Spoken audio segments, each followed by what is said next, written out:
Anything you put your mind to, you accomplish. And you never back down, cause you deserve it. The light shines in you, cause you're the realest. And you walk by faith, you're optimistic. You inspire me, girl, you inspire me. You're so inspirational. Inspirational. Welcome back to Your Inspirational. My name is Gwamika Sturtevant. I'm your host, and today I have with me Ka'Lise Benson. She is a high school student, 11th grade, but she does so many different things, and I just wanted her to come on here, tell her story, how she's enthused and inspired to just get into so many activities and like things at school. Like she's in productions, she sings, and what else do you do? Like she does so many things, so I'm gonna let her talk. So let's get started. So you say you do acting and singing. So let's talk about it. How did you get inspired to do that, and how many other activities do you do at school? Okay, so I am, like she said, in 11th grade. I go to performing arts high school, so that's a part of my daily schedule. As far as how did I get started in acting, it's kind of something I've been interested in for the longest. When I was 3 years old, we lived in Miami, Florida. My mom was stationed there through the military, and I started taking ballet classes and gymnastics and kind of clung to that. And so wherever she was stationed, I would always look for like a dance studio or something like that. And I want to say, I always knew I wanted to do something within the arts or modeling, acting, singing, dancing.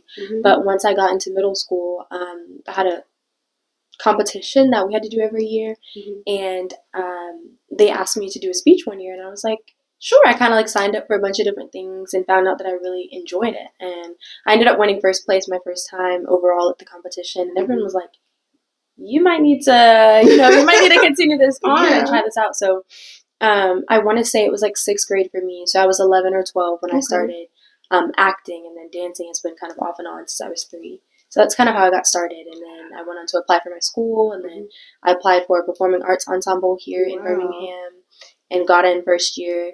And I've only been doing theater. This will probably be like my 3rd full year doing it. But I was in a performing arts ensemble. I was in the World Games Youth Choir 2022. And a lot of those things, I just kind of was like, I'll try it, and it ended up working out. So it's definitely a blessing. And so it's inside of you, like it wasn't something that was put on you, like no pressures. Right. Yeah. Okay, and so also you did the Miss Teen. Oh, okay, yes. So talk about that. Yeah, so I want to say summer 2021, came across the Miss Alabama Teen USA pageant, and I did a pageant when I want to say 9. It was actually like Miss Pinson Valley, and I think I was like first runner up, so I didn't win that pageant. And I hadn't really like thought about pageants ever since. For me, it was mainly dance until I got into acting. And so it was summer 2021. I was coming out of 9th grade, I believe, or either coming out of 10th grade, and I saw this pageant. I was like, oh, that looks so fun. Like, I want to try it.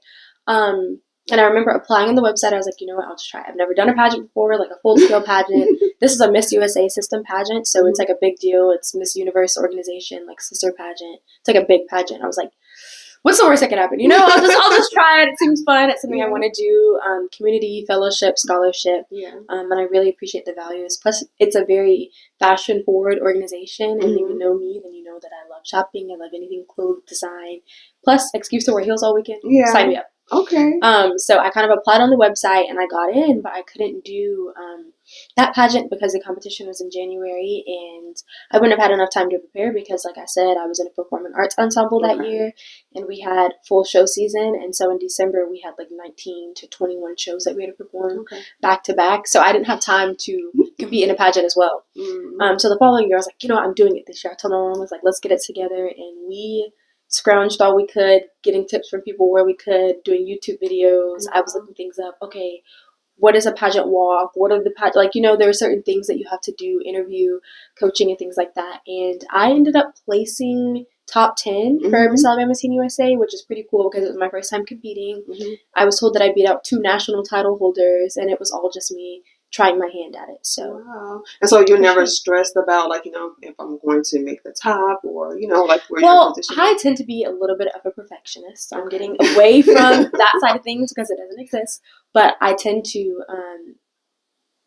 be very adamant about putting my best foot forward in all that I do, whether it's my, schoolwork, or whether it's something as grand as, a Miss Alabama Teen USA competition. So for me, it would have been nice to win, but it wasn't my main goal. It was just for me to have the experience, and I definitely had the experience. It was a beautiful weekend, for sure. And so for you, like, with all these things, and you also have to keep your grades up. Like, how do you do that? How do you stay focused on everything and keep everything first? Top notch. For me, it's definitely the Lord. School has, for me, which is a big blessing, has been something that's come easily for me. I am an audible learner, so if my teachers are giving audible instruction, I'm able to retain it well without writing notes. And so for me, I would just say, in terms of maintaining grades at school, it's about finding your best practice. You have to be willing to put in the work. Some things are not going to come as easily. There are certain tests that I will have to study for a little bit more, or projects that I'll have to do a little bit more work on. But for me, that's something that's always come easily because it's an interest of mine. I love learning, and I always have. So I think that finding your area, finding what's interesting to you, and then clinging to that and putting your best foot forward is important, because everything that you do is a representation of you. And my mom always taught me that your work is a reflection of you. So if your work is half put together, then what is that saying about you? You know what I mean? And so for me, I like to leave my best foot forward. I want my teachers to be able to say, hey, when I had this student XYZ, I've had teachers use my English test to kind of be a rubric for other English tests. I've had my teachers come up and ask me for kind of student insight into some of their instructions and lesson plans. And for me, that just becomes more motivation to keep that reflection going. You know what I mean? Amazing. So that, and Lord, is my biggest thing for keeping all that balance, because there have been many nights where I'm like, I don't feel like studying for this. God, give me the strength, because if you don't give it to me, it's not going to get done. So definitely. I get it. And so your beauty regimen, like, how do you keep everything? You're doing all this stuff, whatever, but you focus. Okay. Oh my goodness. That was a struggle for me in the first couple of years of high school. Just because, coming from middle school into high school, in middle school I was a cheerleader. I tried to play basketball. And so that was, for me, it was more athletics and dance. That was what I did more so than fine arts. Fine arts was just something that I kind of did on the side for fun. Every year there was a competition and I would compete in it. And so for me, keeping my hair done, my nails, and all these different things never really came into play for me. It was just something that, I don't know, I always enjoyed getting my nails done. Who doesn't like to go to the nail salon and have fun? But for me, keeping it as a part of my routine did not become kind of concreted until I was in high school. Wow. Because in high school is when I started to be like, oh, okay, I had dance for a couple hours. I'm starting to get a little, so I think I would watch a lot of YouTube videos, learning body chemistry. That's a big thing. Testing your body chemistry and figuring out what that is, because some people antiperspirant works great for them, some people it's not. Some people aluminum-free deodorant is where you need to go. Some people need that extra strength to keep the perspiration down. Some people are pro-perspiration and they use limes. I've heard of all different types of things to kind of keep your body odor to a minimum. And for me, I went through lots of different trials with deodorant, just because of how many hours I was putting in the studio. So right now, the type of deodorant I use is the Donna Karan, I'm not sure how to pronounce it. I think it's Donna Karan. That deodorant is a little pricey though. It's like $32 per bottle. So it's a little pricey. But I also use kind of the Dove aluminum-free type of deodorant, and that tends to hold me for dance. And if I know that I'm going to have a really heavy studio day, then I'll reapply. In terms of keeping my face clean, show makeup is heavy makeup, stage makeup is very heavy makeup, and that clogs your pores. At my school, since I go to a fine arts high school, makeup is a course that we take, so that really helped me learn the shape and contour of my face. We had entire exercises where we had to study the lines and shadows and highlights of your face. So I learned where this curve of my cheekbone is, this line of my nose, and you know what I mean? So I think taking the time to learn, you have to set aside time for each goal. So I think in terms of body care, get your personal care down, your mental health and spiritual health, so that way you'll be able to have the energy and positivity to pour into taking care of your body. I think of it as acts of service. I think of it as your love language. I was talking to my mom and grandmother about it a while ago. And just like you have a love language for how you receive love emotionally, you also have a love language for how your body receives care. Yeah. And so for some people, it might be acts of service. For some people, it might be looking yourself in the mirror and telling yourself you're beautiful. That's words of affirmation. Yeah. For some people, it might be gifts. If you get a new Target haul, I'm one of those people, then it makes me excited. Once I get all my new stuff, I'm like, okay, yes, got my new products, I'm ready. Like, you know, so I think it just depends on what works best for you. And that comes with trial and error. You're not going to get it right 100% of the time. Yeah. There are still things that I'm learning. There are still products that I've tried throughout high school. And it's only until really this year that I've solidified like a personal care routine. Yeah. And even still, I'm adding stuff. I'll be on TikTok scrolling and I'll send it to my mom and be like, we need to order this. Let's try this, you know. So it's about not being afraid, I would say, to fail in anything, because that's a natural part of growing. And failure doesn't have to be looked at as a negative. It can be, okay, reevaluate. How can I do it better next time? Yeah. So another thing my mom always taught me is feel the fear and do it anyway. And that's something that I think is really important. Okay. For sure. So let me ask you, what would you give, like, the words of advice or encouragement to someone who's, like, you know, kind of like on the lazy slump, or like, you know, just they're wanting to do something but don't know what to do, and they want to try things but don't know what to try? Like, you know, what encouragement do you have for teenagers? Ultimately, I would say give yourself grace. I think a lot of times we put pressure on ourselves to be here by this time, and if we're not, then it's looked at as a failure. But I think that it's important to give yourself grace and don't be afraid to fail. That's something that I've done my entire life. Is I'll come home with a flyer and tell my parents, hey, I want to try it. And I know either one of my parents can attest to that. I'll just try it. And that's something that I think is important, is being able to have the confidence in yourself to be able to try it. You know what I mean? Once you stop caring about what people think about you or what people have to say, which is easier said than done, but really once you do that, it's a lot more freeing to be able to try. I could walk past a group of people whispering about me and I wouldn't even want to know what they were saying. Yeah. You know what I mean? And so, positive or negative, because a lot of what I used to struggle with when I was in middle school and elementary was kind of being a people pleaser, kind of wondering, like, oh, what are they going to say about this? Or if I didn't receive praise for something I did, I didn't see the value in it. You know what I mean? And so for me, that value had to come from within, and that came from deep diving into the Bible. Because when I started puberty, I went through a season of a lot of anxiety and almost even depression at some points. And for a period of months. And so for me, deep diving into the Word and mentors and family and sermons, get on YouTube and type a sermon, type whatever you're feeling, and there'll be a sermon for it. Get into the Word of God. And if you don't even know where to start in the Bible, I would Google Bible verses. Okay, I'm feeling depressed today. I'm feeling anxious today. I'm feeling defeated today. I'm feeling, I'm feeling nervous today. Whatever it is that you have going on, there's guidance from the Lord for that, you know? And that was something that I clung to. So I would say get that confidence and that knowledge of worth and value from the Lord within, and then don't be afraid to try. Because what's the worst that can happen? It's not for you. You find that out. Cool, move on. Now you're closer to finding out what is meant for you. You know what I mean? For sure. So I heard you can sing. You sing for, theater and everything like that. So did you want to sing a song today? You know what? me and my singing. Oh, I don't know. Okay. Here's my thing with singing.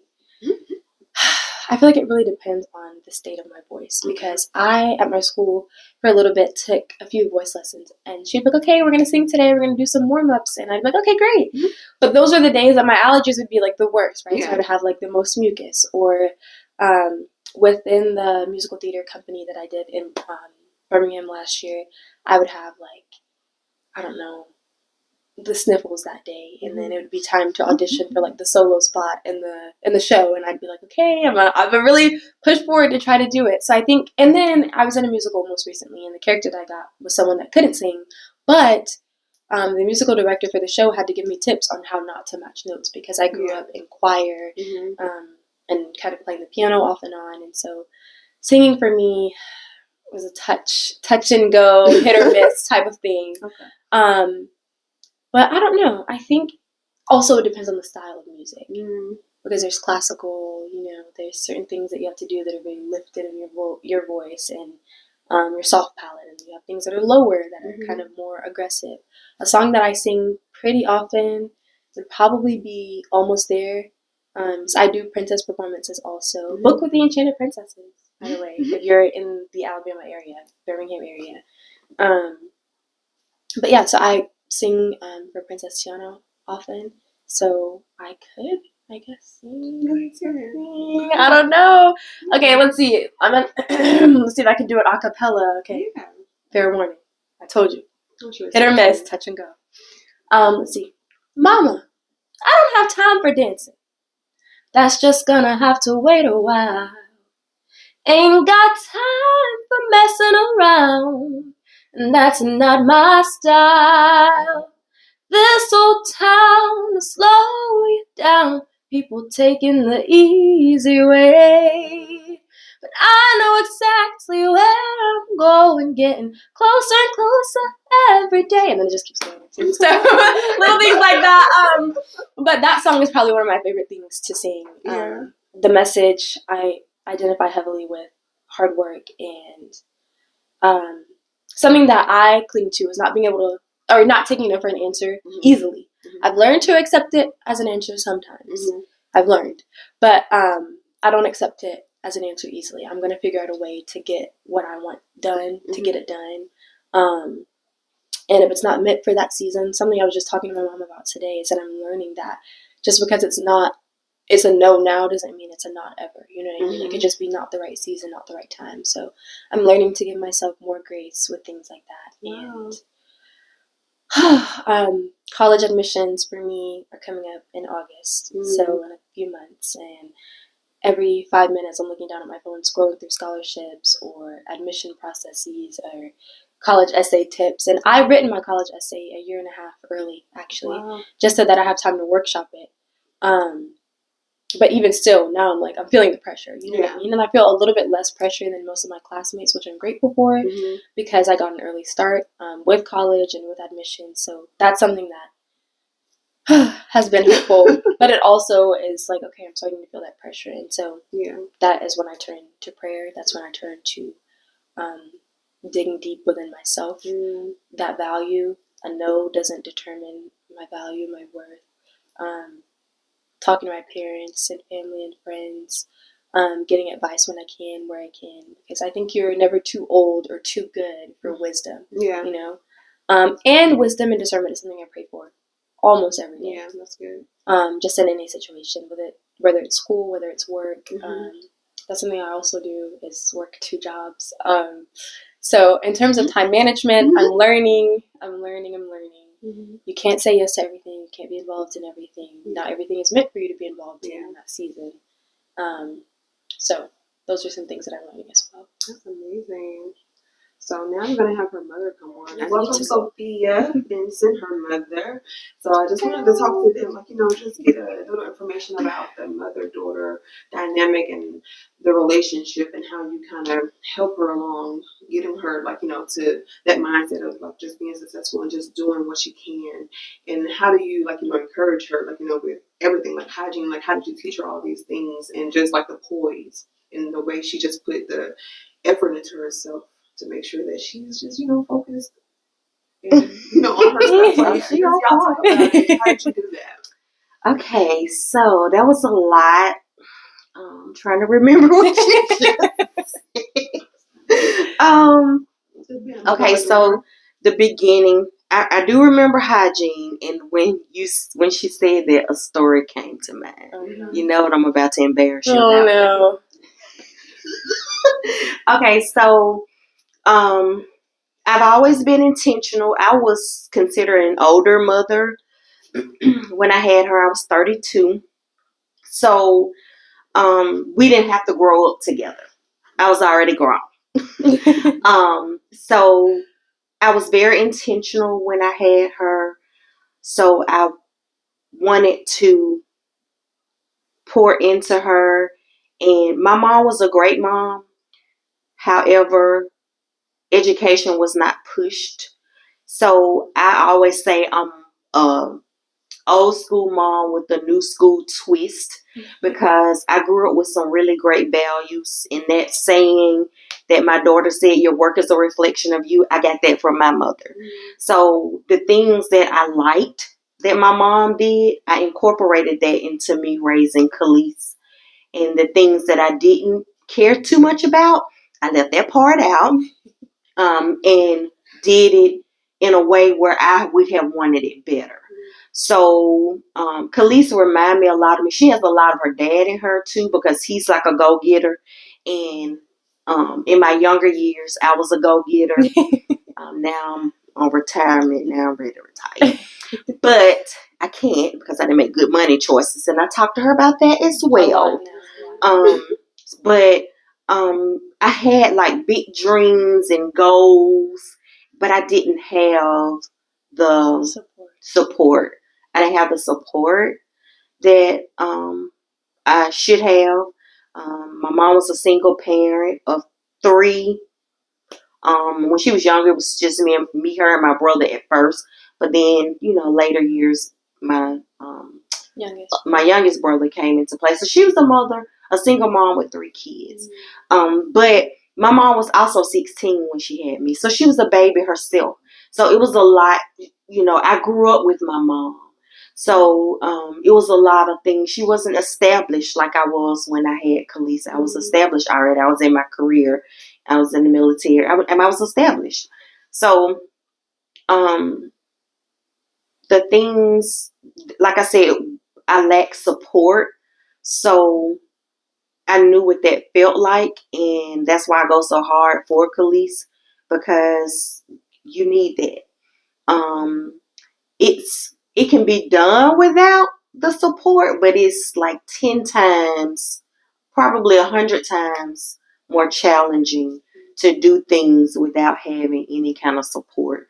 I used to, catch buses to get, like, it was just the lack of support mainly. So for me, I did the total opposite. When it came to Ka'Lise, I was supportive in every way that I could be, still is. And the education piece, I'm so grateful that this young lady loves learning, and I always have been serious about her education, like her grades and stuff. I mean, something was wrong last week, and she was emailing the teachers before we could even say anything too. Like, we don't even have to, she just copied us on the email for overhead. But like, it's in her naturally, and I just kind of support the gift. I do have to guide, and I do have to slow her down sometimes, because I don't want her to just be. I tell her I want her to enjoy her life as well. But I mean, she's very driven in the things that she go after. I mean, we was like, okay, what's she finna do now? What's she finna take us now? She dragging me. I'm just trying to keep up now at this point. But the hygiene piece, when she was younger, um, when she started her cycle, I wanted to. I'm like a strategic thinker naturally. Like, that's just, I always try to think ahead and plan ahead. I can sometimes probably she can predict the future though. She knows what you need. Yeah, you know you need it, and she's like, I got it. Here it is. Yeah. So I kind of probably miss a little of the moment, because I'm ready. Like, I'm on to the next one. We like this moment. I'm already like what we do before after we leave here. But I am enjoying the moment. I'm enjoying this time. But so like, for instance, you know how when your daughter get ready to come on her menstrual cycle. So I did not want. Okay, I was 13 when I started, and my mom was really good about talking to me about life lessons, life skills. She was talking to me about my credit since I was 5, and it just kind of like, always, I had to get, even though I messed up several times, I still that's important to me. Some people don't even know anything about credit until they get grown. So my mom did some really great life lessons. Even when I came on my cycle, I was 13. I was somewhere playing, and I knew what it was because my mom had already she had already prepared me. So I just went in the bathroom, took care of myself, and I sat down. Yeah, because I was running wild before them. And I was like, okay, I need to sit down. Wait till my mom get home. Because I was over my cousin's house playing. So that's what I wanted to do for Ka'Lise. I always like try to prepare her for life as much as I can. Some things she's going to have to learn on her own. But I want to give her the foundation, the basis. And I always tell her, I'm raising, thank you, baby. We're raising adults. We tend to babyfy our kids too much, too long, and then they don't really know. I want her to be able to function without me. I mean, I'm going to be here as long as God allow me, forever. Preferably. But we have to prepare our kids. They're only little babies, like for a split second. So we're raising adults. So that's what you got to keep in the back of your mind. I've never called Ka'Lise. Well, now we kind of say little nicknames, but I always like talk my name to was her. Ka'Lise growing up. People were like, what's your nickname? I was like, Ka'Lise? That's my name. Yeah. It was an educator when Ka'Lise was little. So she was talking before she was walking. My baby was talking before she was even a year old. Yeah. Saying little stuff, mama. So, okay, and then there's another thing. This is my pet peeve with parents. So you teach your kids manners at home. My mama say what you do at home, you do in the street. That's another one. My mom, I'm gonna bring my mom. She's like she's like she'll the overall wisdom of yes, she will be cracking you up. But I see so many parents, like when you give your kid a snack or you give them their bottle or whatever you give it to. Okay, yes, you should. You're the parent, but that's your moment to teach them. Thank you. You're welcome. Like that interaction, that exchange, that's where it begins. And you give it to them or they expect it and snatch it. And, that do something to me. Because So with Ka'Lise, when she was an arm baby in my arms, I would always say, I give her something. I was saying ta-ta. And so this educator was like, why are you saying ta-ta? And I want to teach her manners. I'm teaching her to be. She was like, no. She said, thank you are the same two syllables. And it was something that simple. Like, it just hit me like, you're right. And from that day forward, I never did no baby talk with Ka'Lise ever. That's probably part of why. Probably. Like, for the longest time growing up, we did no baby talk. Yeah, I was more comfortable talking to adults than I was talking to children. Like, I would have friends come up to me, and I still do now. I want to say like Friday at school, we had an English assignment, and me and one other girl were absent from first period because of doctor's appointments and things like that. And so we both had to make up the assignment. And she was like, well, are we supposed to do this assignment? I was like, just ask. Like, it's like, I was like, he's right there. Like, our teacher's desk is right there, and our desks are along his desk.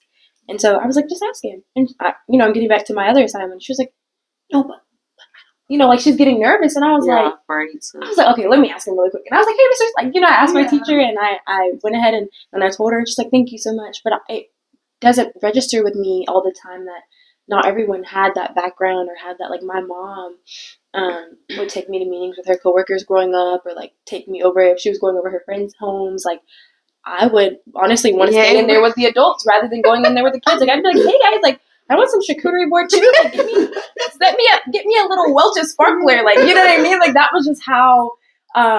And it wasn't for me, and it never came across as like the disrespect for me. Like, it wasn't ever that I was trying to be like above the adult. I just felt comfortable among them. Like, I felt the wisdom and the love and the power in the community. And that was something that I felt like, I don't know, I just felt was really valuable and really amazing. And when kids would be in there playing and crying, I'd be like, I'm staying here with all the moms. Y'all have fun in there. I'm just gonna, hang out in here. I'll see y'all, at the end of the play dates. And so how was it with y'all, like, hanging out, like, as mother, daughter? Like, what is it? Oh my goodness. So, like, she's my best friend. Okay. I love hanging out with my baby. Don't get me wrong. I have to check her. Sometimes we're not gonna sit here and pretend like it's. But overall, we have a wonderful relationship. She always says that, you know, if she was raised by my perimenopausal self, then she would be traumatized. But thank goodness she got the best of me early on in life. Because I do tend to, I'm in perimenopause, so it is what it is. but yes, we have an awesome relationship. We have an awesome relationship. I try to keep that open communication with her. Yeah, we have a really good relationship. And when and another thing, it's nothing wrong with allowing your child to have a voice. When I grew up, I didn't have a voice. It was do as I say, not as I do. Well, no, a child is going to do what they see you're doing. So, you still can voice your opinions, and because if us parents, we do it, we feel like we giving 110 most times, if not more. We move when we don't feel like moving. We just give sometimes, we don't even really have a lot to give, and it's definitely sometimes not a lot for ourselves left over after all the giving. When you are a parent, and not to mention a spouse, and you have to work outside the home, even in the home. But it's just, you have to have that level of respect. I do allow Ka'Lise to, and me and her dad now, we have family meetings sometimes. You're raising an adult, so you want to give them the skills to be able to interact and have good relationships outside of the home, because they're going to be on their own soon. My kid got one year left at home, and so all that she don't have, it's going to be trial and error. So we have family meetings every so often, especially when we've been going too much, or when we feel like, okay, it's too much tension in the household. I'm getting angry too much, or I'm seeing behavior that I don't want to see from her, as far as chores, or her dad with me with all of that. But but yeah, so I don't think, especially in the Black household, now you're not going to be talking back to me, but like I've talked to Ka'Lise and told her, when I'm angry, if it's something I'm upset about towards something she's done, said, whatever, like, don't try to go toe to toe with me in that moment. Give me a minute, because it's gonna come across as disrespectful, but give me time, give me a minute, and then when I've calmed down, we can talk reasonably.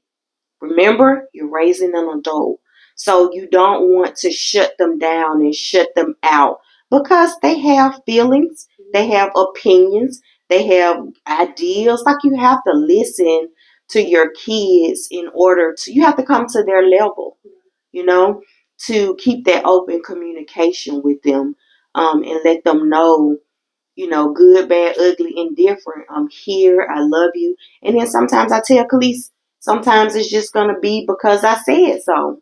Like, that's just going to be it. But for the most part, I do like listening to her and getting her opinion and getting her thoughts and ideas on certain things. So it's a relationship that I think that's what it boils down to. It's the only one in a relationship. Yeah. And so my last question, what did you do instill in her to help her wait? Like, like, she's not out having sex, she's not out partying. So what did you teach her? That from the beginning. That is like ingrained in me. Like, I can't even bring myself to want to, because it's been so like, and I think, I'm sorry, I know I answered this first, but I think one of the reasons that I'm so cautious and conscious about it now is because my grandmother, like my mom said, had my mom at 16, and so both of my mom and my grandmother, some of the biggest advocates. Okay, listen, let's give you the real. Like my family gave me the real deal. It was never like, oh, when the stork brings the baby, and it was never that. My mom I think sometimes too wrong. Yeah, but I like, okay, mommy. Yeah, like I'll tell her like, hey, thank you, I got it. Like I'll ask her a question and she'll give me an answer and then an answer and an answer and an answer, and I'm like, okay, all right. I've always told her that I want you to always come to me and get it from me. I don't want you getting it in the street because they're gonna tell you the wrong way. Yeah. And my mom would tell me that too. She would tell me the proper version, and she'd be like, okay, now here's what you're gonna hear called at one of these parties, and at school, because I'd be like, okay, well, we learned this in health today, and I'll talk to her, about the reproductive system and endocrinology and things like that, and then she'll be like, okay, so there's that, and then here's what's really going on. And so I think for me, that having the reality of what could happen if I got pregnant, or how I could get pregnant, and diseases, and just not, I don't know, being conscious, I would say is a word, about my body, and also the spirituality behind having sex. And for me, I'm a firm believer in that there are soul ties, and that you have, like, your partner has pH imbalance, now you got one. Your partner has a UTI, and now you got one. If your partner, or spiritual, yes, if your partner is, and those hormones that are being released, those hormones that are being released, and that, like, you're actually inside of that person, that person's inside of you, and that's something that's big. And for me, I view it as like the biggest gift that I could give. And so why wouldn't I want to give that and share that with the person that I'm spending the rest of my life with, So for me, it just is a no-brainer. But that's because of what I was taught. Yeah. I have a lot of friends now that are just like, girl, when I get to college, like, and I'm just like, let's have a talk. Let's have a conversation about she like the mom of the group. Oh my gosh, yes. And I need that as well. Sometimes I need, that in my friends. But one of the reasons why I don't feel the need to kind of confide in my friends all the time is because of the relationship I have with my mom. I have friends that will come to me and talk to me about things, and I go, why don't you ask your mom? Like, girl, I can't ask her that. Like, I can't talk to my mom. And it's like, why not? But I honestly was sheltered in terms of, like, the relationship that people have with their mothers. I didn't know that calling I'll FaceTime my mom at lunch, like, at school. I really don't want to. Like, I'll be in my lunch line, and before I go sit with my friends, I'll be like, hey, so let me tell you, fourth period, whew. Like, you know what I mean? And I have to vent to my mom about it. And things that happen, I'm excited to call her, talk to her. And it's because of the relationship that she's built. She's always been transparent with me. It's never been, and I'll support you no matter what. She'll be like, okay, you gonna come to me? Tell me whatever you need to tell me. Talk to me about whatever you need to talk to me about. I can't promise that I'm always gonna like it. Yeah. But I'm gonna respect you, and I'm gonna respect it, and I'm gonna let you know where I stand. And it's been the same thing, except for me, it's been that same kind of privilege, really. But just there's a different type of respect, a different layer of respect, because I say all the time she's my best friend, but she's my mom first. Yeah. And that's something that I have to remember when I'm talking with her, when I'm communicating with her, not to go too far on those boundaries, But in terms of the sex education in the home, it's always been very open. Any question that I have, obviously there's different levels, like certain things I could not know about to the full extent when I was younger, but it was never, you're too young. Yeah, I've never heard that in my entire life. I've never heard that from either one of my parents. You ready to know something bad. Yeah. And I've never give it to you. I've never heard that from either one of my parents. That you're too young. I've watched my parents pay our mortgage before. I've worked with them looking at stocks. I've helped my parents with their taxes. Like, you know what I mean? My parents have never sheltered me from things like that. There's certain things that they're like, okay, now you're still 17. She's supposed to be paying my visa bill. Yes, I tried to do that. That's a big responsibility. Bills she don't even talk about the business. So I was like, okay, we still got to work on the finances. Yeah. So I'm not going to go in. She won't push me past what I'm comfortable with. And so that's something that is a blessing. I think so many times parents want their kids to be successful. They want their kids to do this, but they don't give their children the opportunity to discover that. It's like, you're going to be successful? Great. You're going to be a doctor. You're going to be a lawyer. You're going to be a teacher. No. There are plenty of avenues, even within the arts. Like, you can be a reviewer for shows. You can have a successful column with whatever review. New York Times, they have entertainment sections. You know what I mean? You can go to school for journalism. You can go to school for arts and humanity. I can come to my mom right now and say, I want to be an environmental scientist. And she'll go, okay, let's figure out how it's going to happen. You know what I mean? It's not going to be, how are you going to make money doing it? You can't do it. Yeah. It's, let's find a feasible, positive reasonable way to go about this. You know what I mean? And that's something that I think is really important. And that's also how any education is approached, financially, sexually, whatever it might be. Because I am 17, and those things are prevalent in my daily life. I have friends talk about it all the time, you know. And that's what it is. I'm a teenager. I'm in 11th grade, you know. But it's not my main goal. It's not my main focus. And with whatever relationship I have, or if someone's trying to hit me up or DM me or whatever it is, I don't even know what like the slang is. I don't even know. But whenever someone tries to, you know, talk to me about these things, my mom always says, "Come correct," which is not, you know, a grammatically correct way of saying it, but that's my mentality when it comes to things. You can tell me I'm beautiful all day. My dad does the same thing. If you can't surpass or even meet what my parents have set and established, what the Lord says about me, what the Lord has said about relationships, I read Proverbs 31, at least a portion of it every night. That's a goal of mine, to become a Proverbs 31 woman. If you can't even scratch the surface of that, then what am I? Thank you. I'm beautiful. Thank you. You know what I mean? I'm fine. Thank you. You know what I mean? It's like, it's yes and, you know, what past that. And I think that's something that so many girls struggle with. I know a lot of my friends, and even I at one point thought that was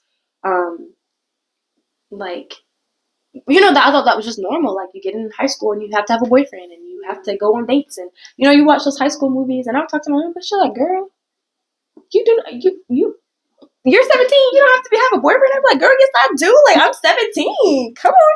But it's not. That's not what's ultimately what's important, because when you're getting into a relationship, for me, I'm a firm believer in dating with intention. And what I'm doing for myself now is not just for me. It's for my future family. It's for my future husband, my future kids. There's a whole life that I have planned down the road.